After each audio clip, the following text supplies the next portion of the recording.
they're all tough. It's quite a year.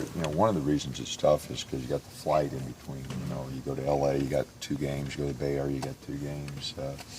Arizona's a bus trip, but it's, this one's a little different because you got the flight and change cities and that. So, but no, they're all tough this year, and this will be a tough road swing. I think both of them are 8-0 or were until Utah went up and beat Colorado, but both teams are playing well at home right now. Yeah, I think all the teams are playing well at home. If you look at almost all the conference schools, they've been really good at home. Kind of speaks for the history of college basketball. It's always been a home court sport. I think you and Elgin are the only 2 that have been to these places. None of these guys were around 2 years ago. Do you tell them, kind of give them a heads up on kind of what the atmosphere has been like there, or do you just let them go in? Oh, we'll just let them go in. It's on the road. We've had a couple environments that have been pretty good. These 2 will be really good. Everybody needs a win, and you got to protect home court. So I'm sure it'll be pretty lively at both spots. So you guys looked like you improved quite a bit on offense in that Stanford game. How would you assess how your team's improved? Well, I thought the second half we did move the ball a little bit. Moved it pretty good.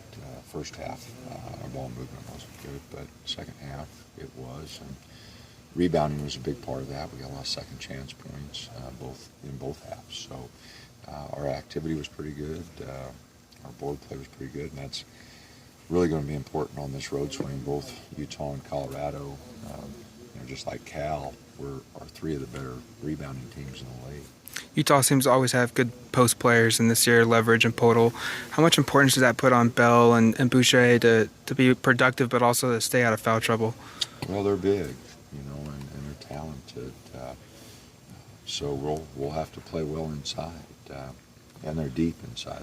They can run a lot of guys at you. Right. So both teams, both Utah and Colorado, are very deep inside. So we'll have to play well, and our bigs will have to battle. And as I mentioned earlier, rebounding will be a big, big factor.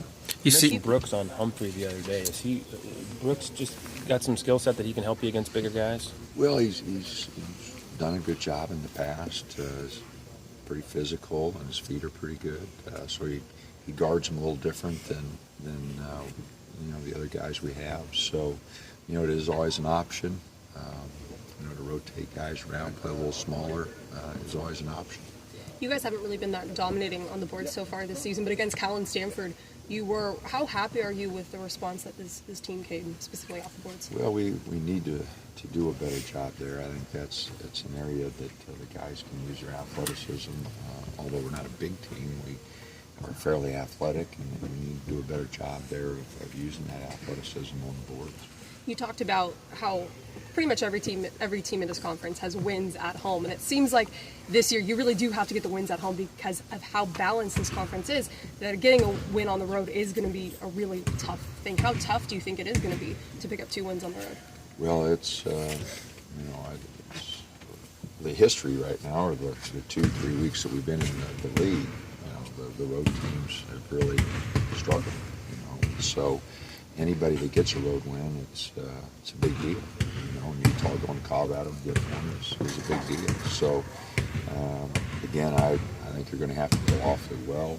You're going to have to hit your throws. You're going to have to match people on the board. You can't give up easy baskets. There's a formula for winning on the road, and I don't think it's ever changed over the years. You got to get the crowd out of it a little bit and not giving up big plays. A lot of those big plays happen on turnovers, so handle the ball and make them earn everything and try to keep the crowd out of it. Utah had a big win over Duke. What's your scouting report on the Utes?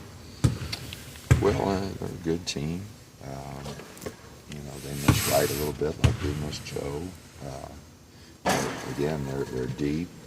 They're athletic. Good inside. Be a big challenge for us, no doubt. A couple years ago, Joe had the option of going to the NBA or coming back for his senior year, and he decided to stay. The NCAA is talking about allowing guys now to go try out or go through that combine and then come back to school if they want to. Do you think that would be good for the players to kind of get that information? I think whatever's best for the players, whatever's in their best interest is what we ought to look at. So I think they have some kind of a period now where they can, check into things. But it's not an easy question. But I think whatever benefits the players is probably the direction we ought to look. Joe hit that big shot over Utah in the Pac-12 tournament last year. What do you remember about that game, the last time you guys played Utah, and how fun was that to be a coach in that one? Well, I don't know if fun's the right word. But, Joe did get a big shot there. It was a big game, competitive game. I knew we had a lead, and they shot some free throws there to tie it up. And then Joe brought it down and hit a big shot. But we've had some battles with Utah here lately, and after a slow start in the league for Utah when they jumped in, Larry's done a great job, and they're really a team to challenge for the title, to challenge every ball game. They're big, they're athletic, and they're well coached. So, and they've got a tremendous home court advantage. Their crowds are great, enthusiastic. So we know we'll have to play well. No doubt about it.